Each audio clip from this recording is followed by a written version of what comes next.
माँ, आप मुझसे कुछ छिपा रही हैं, है ना? आप इस किताब का रहस्य जानती हैं।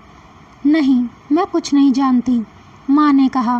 अगर तुम्हें मेरी जरा भी परवाह है तो तुम मुझसे इस बारे में कुछ नहीं पूछोगे। उर्वशी वहाँ से चली जाती है।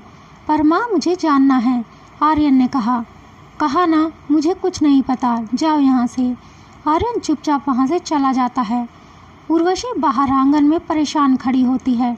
अचानक एक तेज धुएं का गुबार उठता है और वही दिव्य पुरुष उर्वशी के सामने आकर खड़ा हो जाता है। उर्वशी उन्हें देखकर पहले तो हैरान हो जाती है, फिर खुद को संभालती है। गुरुदेव, आप? वह उन्हें देखकर बहुत खुश नहीं थी, फिर भी वह उन्हें प्रणाम करती है। तुमने ये कैसे सोच लिया कि हम आर्यन को ढूंढ नहीं पाएंगे? क्या तुम भूल गई हो कि आर्यन का जन्म क्यों हुआ है? अब समय आ चुका है कि आर्यन अपने जीवन के उद्देश्य को पूरा करे। तुम उसके रास्ते की बाधा मत बनो। यह कहकर वो दिव्य पुरुष ओझल हो जाता है। उर्वशी घबराकर बेहोश हो जाती है। तभी वहाँ आर्यन आकर उसे उठाने की कोशिश करता है।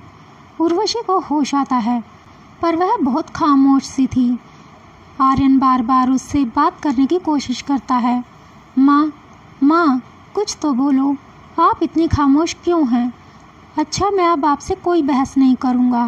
प्लीज़ माँ, आप ऐसे चुप मत रहिए, कुछ तो कहिए। आर्यन की आंखों में आंसू थे। मैं तुम्हारी माँ नहीं हूँ। आर्यन माँ की यह बात सुनकर चौंक जाता है। माँ, आप ये क्या कह रही हैं? प्लीज़ ऐसा मत कहिए। मैंने कहा ना कि मैं आपकी हर बात मानूंगा, आपसे कभी बहस नहीं करूँगा और उस किताब के बारे में भी कुछ नहीं पूछूंगा। पर प्लीज़ आप मुझसे मुंह मत फेरिए।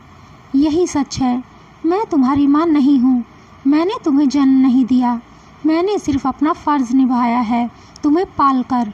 पर ममता में अंधी होकर मैं भूल गई थी कि मेरा तुम पर कोई अधिकार नहीं है। आप ये क्या कहे जा रही हैं?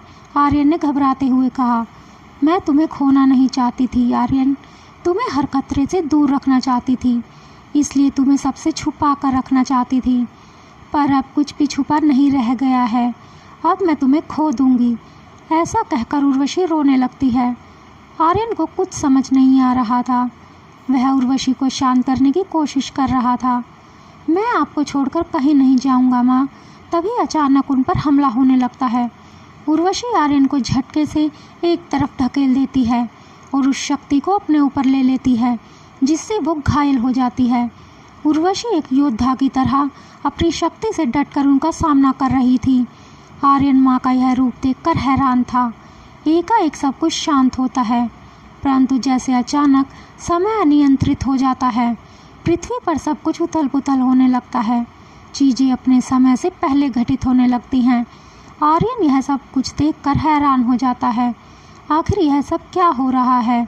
आर्यन पूछता है। पृथ्वी पर समय की चाल अनियंत्रित हो चुकी है।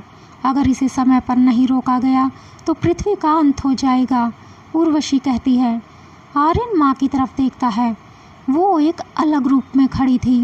वह उनका बदला हुआ रूप देखकर हैरान रह जाता है।